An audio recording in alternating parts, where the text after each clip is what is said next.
En marzo de 2019, un equipo de rescate urbano descendió a las profundidades de Monterrey con la certeza de que encontrarían supervivientes de un colapso estructural.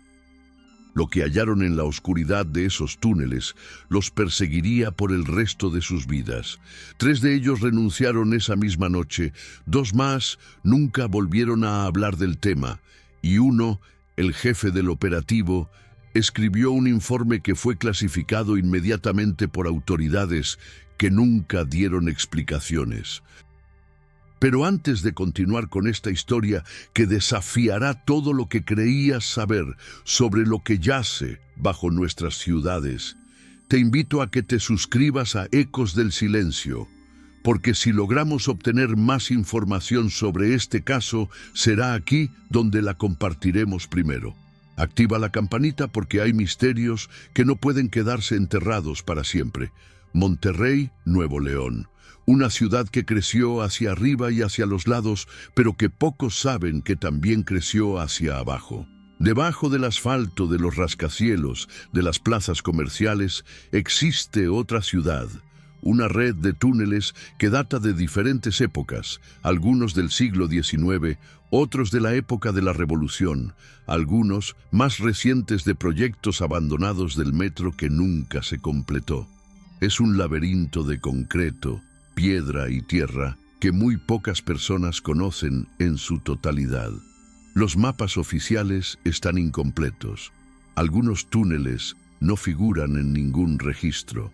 Y es precisamente en uno de esos túneles fantasma donde ocurrió lo que hoy te voy a contar. Para entender lo que sucedió en marzo de 2019, tenemos que retroceder exactamente 23 años. Al mes de abril de 1996, Monterrey vivía un momento de expansión económica agresiva. Las constructoras competían por contratos millonarios y en esa prisa por edificar, muchas cosas se hicieron mal, muchas normas se ignoraron, muchos permisos se falsificaron. En ese contexto, un equipo de ingeniería civil de 7 personas desapareció sin dejar rastro mientras realizaba un estudio de factibilidad para la construcción de un centro comercial subterráneo en la zona centro de la ciudad. El proyecto era ambicioso, casi descabellado. Aprovechar túneles existentes para crear un complejo comercial que conectaría 5 edificios históricos por debajo del nivel de la calle. Los 7 ingenieros entraron al túnel de acceso una mañana de abril. Llevaban equipo de medición, lámparas, cascos, radios de comunicación. Según el registro de entrada, planeaban estar bajo tierra aproximadamente 4 horas. Nunca regresaron. Las primeras alarmas se encendieron cuando pasaron 6 horas sin contacto. A las 8 horas ya había un operativo de búsqueda en marcha. A las 12 horas, las familias estaban desesperadas en la superficie, exigiendo respuestas que nadie podía dar. La búsqueda inicial duró 11 días. Rescatistas, bomberos, voluntarios, incluso militares, descendieron a esos túneles. Recorrieron kilómetros de pasillos oscuros, de cámaras húmedas, de pozos sin fondo aparente. Encontraron herramientas abandonadas. Encontraron una mochila con documentos empapados. Encontraron un casco roto, manchado con algo que los análisis nunca pudieron identificar con certeza. Pero de los 7 ingenieros, ni un rastro concreto, ningún cuerpo. Ninguna evidencia de hacia dónde habían ido o qué les había sucedido. Las teorías se multiplicaron como hongos en la oscuridad. Algunos hablaban de un colapso que los había sepultado en alguna cámara desconocida. Otros mencionaban gases tóxicos que podrían haberlos desorientado hasta la muerte. Los más fantasiosos hablaban de túneles secretos que conectaban con el crimen organizado, de secuestros coordinados, de ejecuciones silenciosas. Pero nada de eso explicaba por qué no se encontraron cuerpos, por qué no había señales de violencia, porque simplemente se esfumaron como si la tierra misma se los hubiera tragado. El caso se cerró oficialmente en agosto de 1996. 4 meses después del desaparecimiento, las autoridades declararon a los 7 ingenieros como muertos por accidente laboral. Las familias recibieron compensaciones económicas. El proyecto del centro comercial subterráneo fue cancelado permanentemente. Los accesos a esa sección de túneles fueron sellados con concreto y sobre todo aquello, la ciudad construyó un estacionamiento público de 3 niveles, como si quisiera asegurarse de que nadie volvería a bajar ahí nunca más. Pero en Monterrey, como en todas las ciudades con secretos enterrados, las leyendas urbanas tienen vida propia. Durante años, trabajadores nocturnos del estacionamiento reportaron sonidos extraños, golpes metálicos que venían de abajo, voces apagadas que parecían llamar desde las profundidades. Algunos juraban haber visto luces moviéndose bajo las rejillas de drenaje. Otros hablaban de un olor específico, como a tierra mojada mezclada con algo químico, que aparecía sin razón en ciertas noches. La mayoría lo descartaba como historias de trabajadores cansados, de imaginación hiperactiva, de ecos del pasado que no podían soltar. 23 años pasaron. Los familiares envejecieron cargando un duelo sin cuerpo que enterrar. La ciudad siguió creciendo, construyendo, expandiéndose hacia todos lados. Nuevas generaciones pisaban ese estacionamiento sin saber lo que había debajo. El caso de los 7 ingenieros desaparecidos se convirtió en una nota al pie en la historia de Monterrey, algo que se mencionaba ocasionalmente en programas de radio nocturnos o en foros de internet dedicados a misterios sin resolver. Hasta que llegó marzo de 2019, un mes que cambiaría todo. Un mes que probaría que algunos secretos no pueden permanecer enterrados para siempre, sin importar cuánto concreto pongas encima. El día 18 de marzo amaneció con lluvia intensa en Monterrey. Una tormenta que había sido pronosticada, pero que llegó con más fuerza de lo esperado. El agua caía con violencia, desbordando alcantarillas, inundando calles. Y en el estacionamiento que alguna vez fue el acceso a los túneles malditos, algo comenzó a ceder. La estructura tenía más de 2 décadas. El mantenimiento había sido irregular. El peso del agua acumulada encontró las grietas que el tiempo había creado. A las 3 de la tarde, una sección del segundo nivel colapsó, creando un agujero de casi 4 metros de diámetro que se tragó 2 vehículos estacionados y expuso algo que llevaba 23 años oculto. El túnel sellado se había abierto. Los servicios de emergencia llegaron en cuestión de minutos. El protocolo era claro: asegurar el área, verificar víctimas, evaluar daños estructurales. Pero cuando los primeros rescatistas se asomaron al agujero, cuando iluminaron hacia abajo con sus linternas de alta potencia, vieron algo que no debería estar ahí. Escalones tallados en la pared del túnel. Escalones que no aparecían en ningún plano oficial. Escalones que descendían hacia una oscuridad que parecía respirar. El capitán Miguel Ángel Salazar tenía 17 años de experiencia en rescate urbano. Había trabajado en derrumbes, inundaciones, incendios. Había visto cosas que le quitaron el sueño por semanas, pero cuando miró hacia el interior de ese túnel recién expuesto, sintió algo diferente, algo que no era miedo profesional ni precaución técnica. Era una sensación visceral, primitiva, como si cada célula de su cuerpo le gritara que no bajara. Años después, en una entrevista no autorizada que fue borrada de internet a las pocas horas de ser publicada, Salazar describiría esa sensación como estar frente a algo que no quería ser encontrado. Pero el protocolo no admite intuiciones. 2 vehículos habían caído. Podría haber víctimas atrapadas. El equipo de Salazar descendió usando cuerdas, con todo el equipo reglamentario. Cascos con cámaras, chalecos con GPS, medidores de gases tóxicos, radios de largo alcance. Eran 6 personas en total, profesionales entrenados para lo peor. Ninguno estaba preparado para lo que encontrarían. El primer descenso fue de aproximadamente 8 metros. Los vehículos habían caído sobre escombros del sello original de concreto. Milagrosamente, no había ocupantes dentro. Los coches estaban vacíos, pero eso significaba que ahora el equipo tenía que explorar el túnel para asegurarse de que nadie hubiera caído más allá, de que no hubiera peligro estructural adicional. Salazar dividió al equipo. 3 se quedarían en la zona del colapso, documentando daños. 3 avanzarían por el túnel para hacer un barrido rápido. El túnel se extendía hacia el norte. Las paredes eran una mezcla caótica de diferentes épocas de construcción. Algunos tramos mostraban ladrillos del siglo XIX. Otros tenían concreto industrial de los años 70.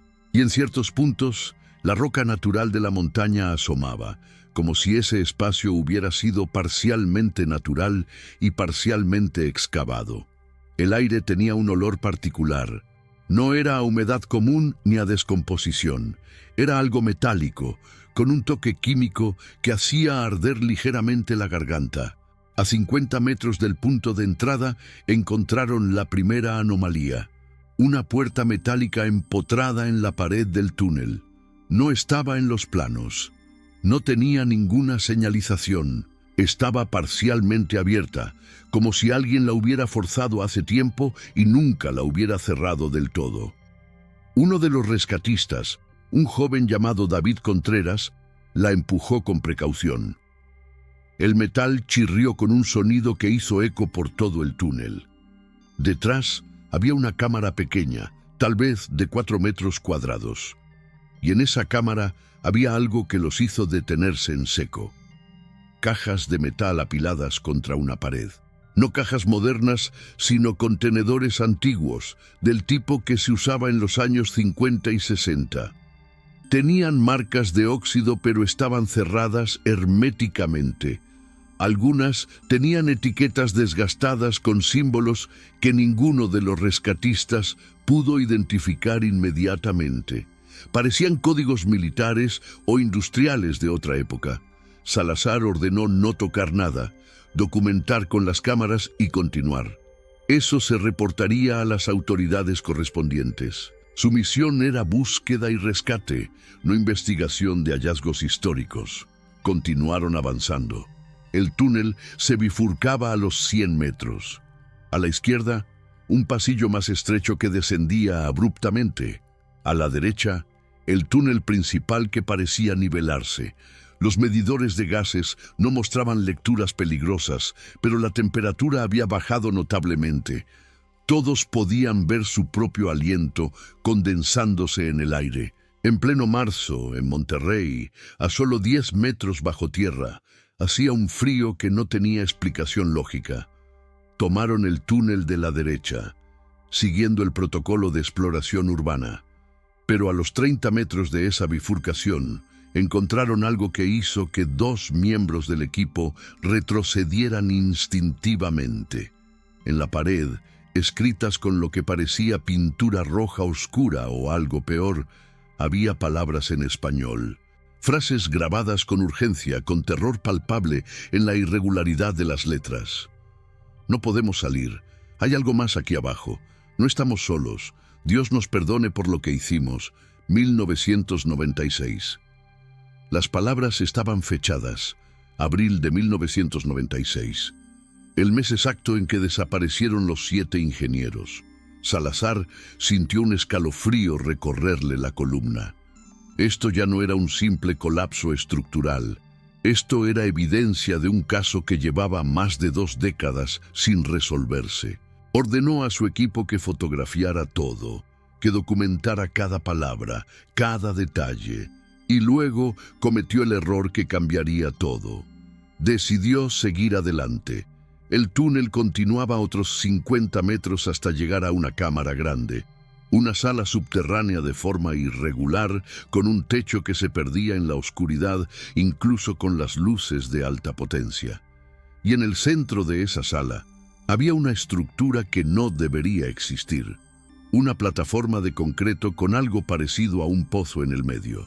Pero no un pozo de agua, Era un agujero perfectamente circular, de aproximadamente 2 metros de diámetro, rodeado por un borde de metal que tenía inscripciones en un idioma que ninguno pudo reconocer. Cuando Salazar se acercó al borde y apuntó su linterna hacia abajo, no vio fondo, solo oscuridad que parecía absorber la luz. Dejó caer una piedra pequeña. Esperó el sonido del impacto. 5 segundos. 10 segundos. 15. Nunca escucharon nada golpear el fondo. Fue en ese momento cuando las radios comenzaron a fallar, no con estática común, sino con interferencia que sonaba casi orgánica, como respiraciones amplificadas, como murmullos de voces distantes hablando en idiomas muertos. David Contreras fue el primero en decir en voz alta lo que todos estaban pensando. Necesitaban salir de ahí inmediatamente, pero cuando intentaron regresar, descubrieron algo que transformó la exploración en pesadilla.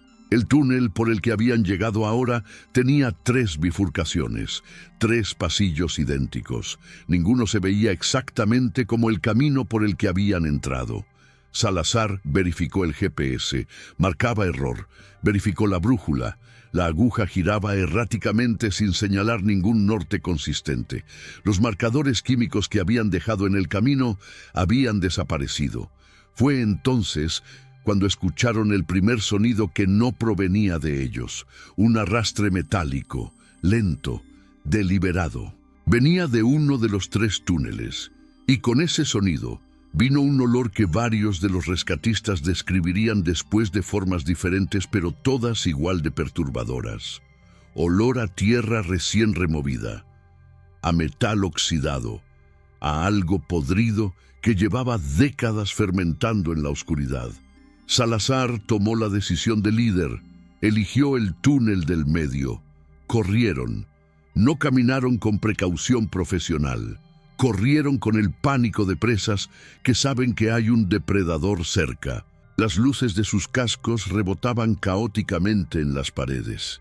Las sombras se movían de formas que no correspondían con sus movimientos, y el sonido de arrastre metálico los seguía, cada vez más cerca, cada vez más rápido. Emergieron del túnel 17 minutos después de haber comenzado a correr. Los 3 rescatistas que se habían quedado en la zona del colapso los recibieron con expresiones de alivio y confusión. Según sus relojes, el equipo de Salazar solo había estado fuera de vista por 8 minutos, pero los 6 relojes del equipo que había entrado marcaban más de 40 minutos transcurridos. Las cámaras en sus cascos habían grabado todo, y cuando revisaron las grabaciones horas después, encontrarían que los últimos 11 minutos mostraban solo estática visual, interrumpida por sombras que se movían contra la luz. El operativo fue suspendido inmediatamente. Salazar, haciendo uso de su autoridad de capitán, ordenó el repliegue total. La zona del colapso fue acordonada con perímetro de seguridad ampliado. Nadie más bajaría hasta que se hiciera una evaluación completa con especialistas. Pero mientras los rescatistas subían a la superficie, mientras los vehículos de emergencia comenzaban a retirarse, algo más estaba sucediendo en las profundidades del túnel. Las cámaras de seguridad instaladas rápidamente en el borde del agujero captaron movimiento. Formas indefinidas que se desplazaban en las sombras. Luces tenues que aparecían y desaparecían sin fuente visible. Y en un momento específico, a las 6:43 de la tarde, todas las cámaras grabaron lo mismo simultáneamente. Una figura humana caminando lentamente desde la oscuridad hacia la zona iluminada. Caminaba de forma extraña, con movimientos rígidos, como si llevara décadas sin usar esas articulaciones. Cuando la figura llegó al borde de la luz, se detuvo. Levantó lo que parecía ser una mano hacia las cámaras, y todas se apagaron al mismo tiempo. En la superficie, Salazar estaba dando su informe preliminar a sus superiores cuando recibió una llamada que lo hizo palidecer. Era del equipo técnico que monitoreaba las cámaras. Le dijeron lo que habían visto. Le dijeron que las grabaciones mostraban algo más antes de cortarse. En el reflejo del casco de la figura, ampliado digitalmente, se podía ver un rostro. Y ese rostro coincidía con las fotos de archivo de uno de los 7 ingenieros desaparecidos en 1996. Ricardo Mendoza, 32 años cuando desapareció. Ahora tendría 55, pero el rostro en el reflejo no había envejecido ni un solo día.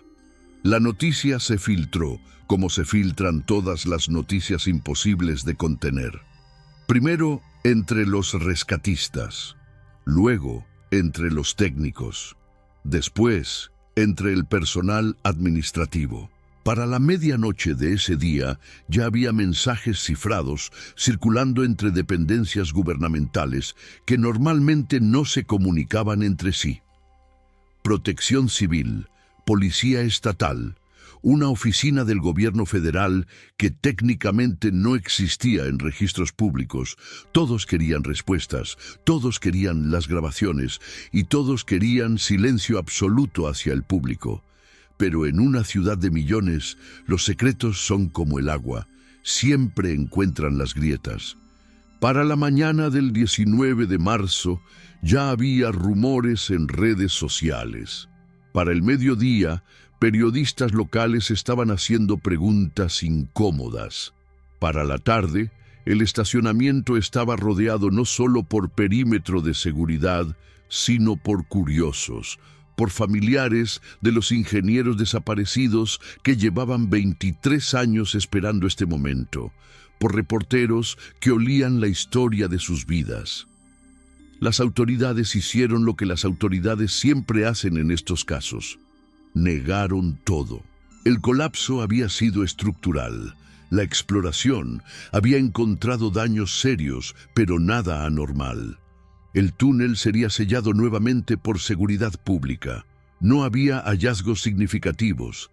Las familias de los desaparecidos fueron contactadas oficialmente y se les informó que no había nueva evidencia sobre el paradero de sus seres queridos.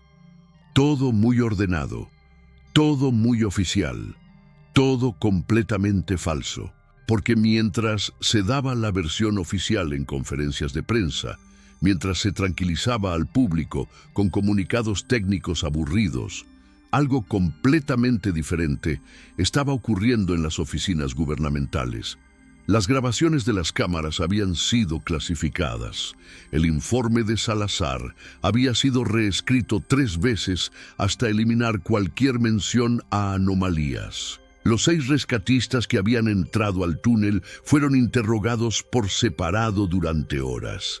Se les pidió que firmaran acuerdos de confidencialidad.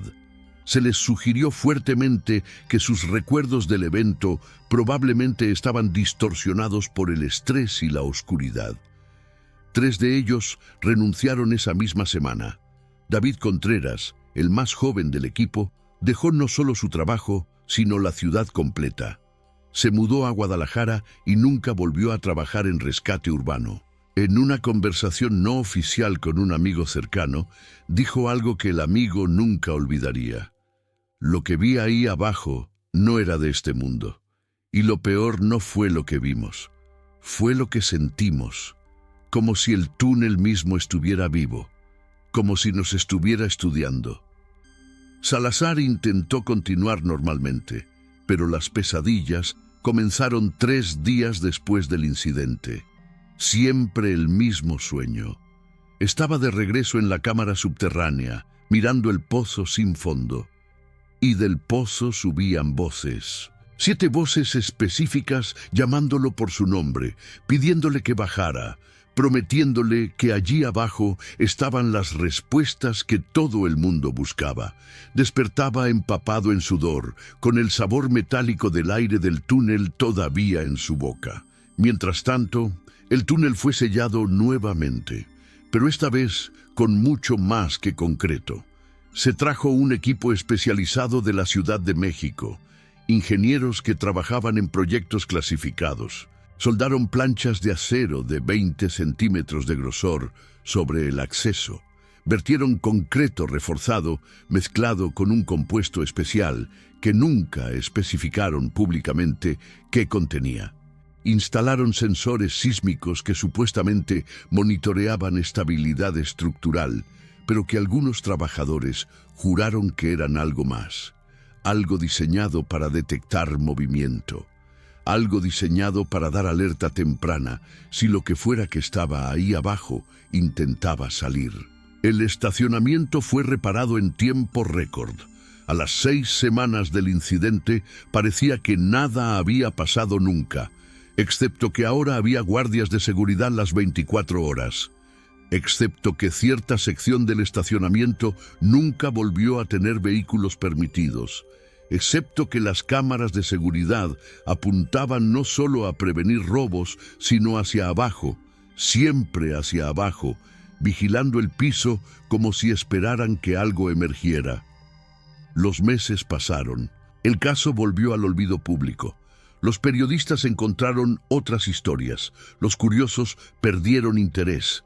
Las familias de los desaparecidos volvieron a su duelo eterno. Y Monterrey siguió siendo Monterrey, una ciudad industrial, moderna, orgullosa, una ciudad que crecía hacia el futuro sin mirar demasiado a lo que había quedado enterrado en su pasado. Pero en octubre de 2019, 7 meses después del incidente, algo cambió. Salazar comenzó a recibir correos electrónicos anónimos. No en su cuenta oficial, sino en una dirección personal que muy pocas personas conocían. Los correos no tenían remitente identificable, no tenían asunto, solo contenían archivos adjuntos, fotografías, documentos escaneados, y lo que mostraban esos archivos haría que Salazar tomara la decisión más peligrosa de su vida: volver al túnel. Las fotografías eran de documentos antiguos, reportes militares de los años 40. Mencionaban experimentos, mencionaban un proyecto clasificado durante la Segunda Guerra Mundial relacionado con tecnología adquirida de fuentes no especificadas. Mencionaban Monterrey como uno de varios sitios de prueba. Y mencionaban algo más: 7 personas que habían desaparecido en 1943 mientras trabajaban en las excavaciones subterráneas. Exactamente el mismo número que desapareció en 1996. Había más documentos de los años 60, de los 70, de los 90. Cada década, un grupo de personas desaparecía en algún punto de la red de túneles bajo Monterrey. Siempre entre 5 y 7 individuos, siempre sin dejar rastro, siempre seguido por un sellado rápido del área y silencio oficial. Era un patrón que se repetía como un reloj macabro cada 20 o 30 años. El último archivo que recibió Salazar no era un documento histórico, era un video, grabado con cámara de teléfono celular. Mostraba el interior de un túnel que él reconoció inmediatamente. Era la cámara donde habían encontrado el pozo sin fondo. Pero el video estaba fechado 3 días antes. Alguien había estado ahí abajo recientemente. Alguien había logrado entrar a pesar de todos los sellos, a pesar de toda la seguridad. Y en los últimos 5 segundos del video, la cámara se giraba hacia quien la sostenía. El rostro que apareció hizo que Salazar dejara caer su teléfono. Era Ricardo Mendoza, el ingeniero desaparecido en 1996, con exactamente la misma edad que tenía hace 23 años. Salazar no durmió esa noche, no podía. Cada vez que cerraba los ojos veía ese rostro congelado en el tiempo. Veía la expresión en los ojos de Mendoza. No era miedo ni locura, era algo peor, era reconocimiento. Como si Mendoza supiera exactamente quién vería ese video, como si hubiera estado esperando 23 años para enviarlo. En la mañana siguiente, Salazar hizo algo que sabía que podría costarle su carrera, su libertad, tal vez su vida. Contactó a los otros 5 rescatistas que habían entrado al túnel con él. Les mostró los documentos, les mostró el video. 3 se negaron rotundamente a involucrarse más.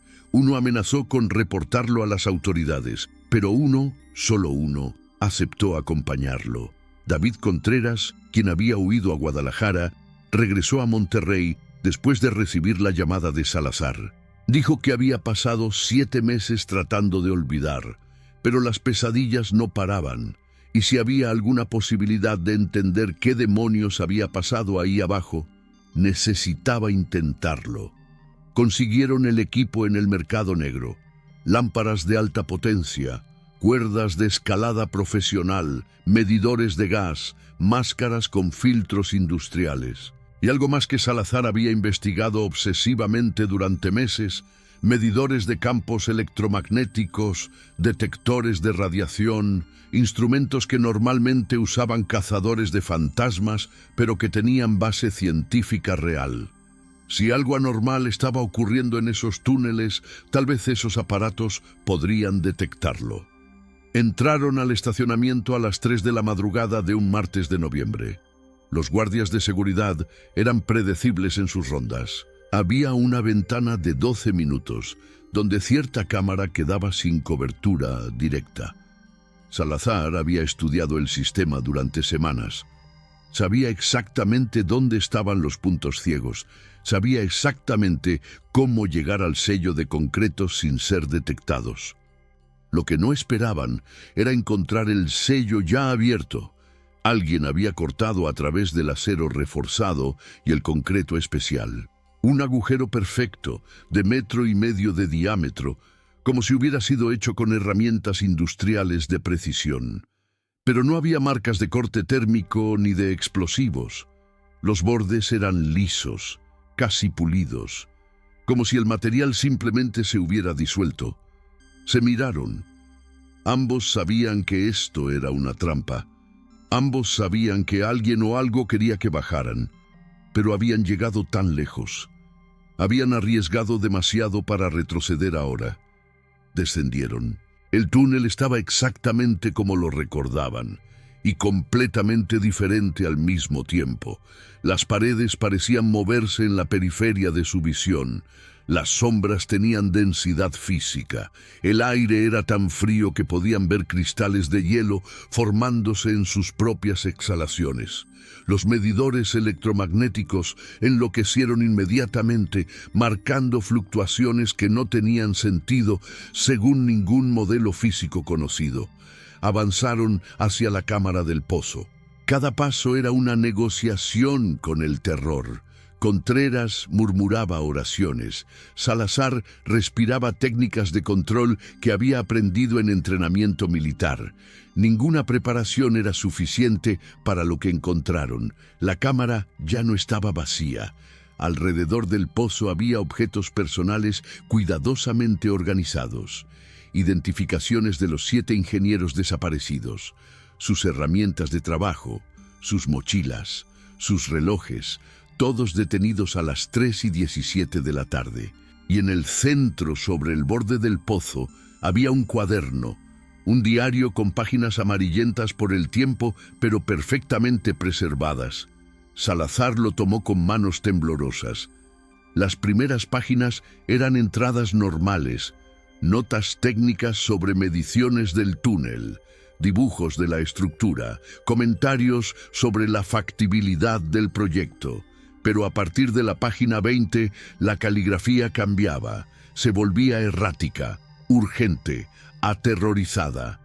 Día 3 bajo tierra, no podemos encontrar la salida. Los túneles cambian. Juramos que marcamos el camino, pero las marcas desaparecen. Hernández dice que está escuchando voces. Yo también las escucho. Hablan en un idioma que no reconozco, pero de alguna forma entiendo. Nos llaman hacia abajo, hacia el pozo que encontramos, el pozo que no debería existir. Las páginas siguientes documentaban el descenso a la locura, o tal vez a algo peor que la locura. Hablaban de encontrar cámaras que contenían tecnología imposible, máquinas con símbolos que dolían al mirarlos directamente, estructuras que parecían crecer orgánicamente del concreto y la piedra, y hablaban del pozo. Siempre volvían al pozo. Día 11. Ya no sé si llevamos 11 días o 11 años. El tiempo no funciona aquí. Mendoza bajó al pozo, usó todas nuestras cuerdas atadas, bajó 300 metros y nunca tocó fondo. Pero cuando subió, cuando lo jalamos de regreso, no era el mismo. Sus ojos, Dios, sus ojos habían visto algo que ningún humano debería ver. Habló de un lugar al otro lado. Habló de algo que está esperando, algo que ha estado esperando mucho antes de que existieran los humanos. Y ahora nos quiere a nosotros. La última entrada estaba escrita con una caligrafía casi ilegible, como si la mano que escribía estuviera temblando violentamente. Ya no somos 7, o tal vez somos más de 7. Las copias están apareciendo, versiones de nosotros que salen del pozo. Son perfectas, físicamente idénticas, pero sus ojos están vacíos. Se mueven como nosotros, hablan como nosotros, pero no son nosotros. El verdadero Mendoza me dijo antes de desaparecer: no dejen que salgan a la superficie. No importa cuánto se parezcan a nosotros, no son nosotros, son puertas. Si cruzan el umbral del túnel, si llegan a caminar bajo el sol, algo terrible va a despertar. Esta es mi última entrada. Voy a destruir el acceso. Voy a sellar esto aunque me quede atrapado. Que Dios perdone lo que hemos despertado aquí abajo.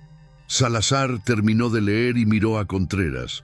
Ambos entendieron al mismo tiempo la horrible verdad. Si Ricardo Mendoza había sido filmado 3 días antes en este túnel, si Mendoza no había envejecido en 23 años, entonces lo que estaba ahí arriba, lo que había enviado los correos, lo que había abierto el sello, no era Ricardo Mendoza. Era una de las copias. Un sonido los hizo girar. El arrastre metálico. El mismo que habían escuchado 7 meses atrás. Pero ahora venía de múltiples direcciones, y con él, voces. 7 voces idénticas hablando al unísono en español. Gracias por regresar. Gracias por abrir el camino nuevamente. Ahora podemos seguir. Salieron corriendo. No miraron atrás. No se detuvieron hasta estar en la superficie. Sellaron el agujero como pudieron con escombros y metal. Llamaron a cada autoridad que conocían. Pero cuando llegaron los equipos oficiales, cuando revisaron el área, el agujero que Salazar y Contreras juraban haber encontrado abierto ya no existía. El sello estaba intacto.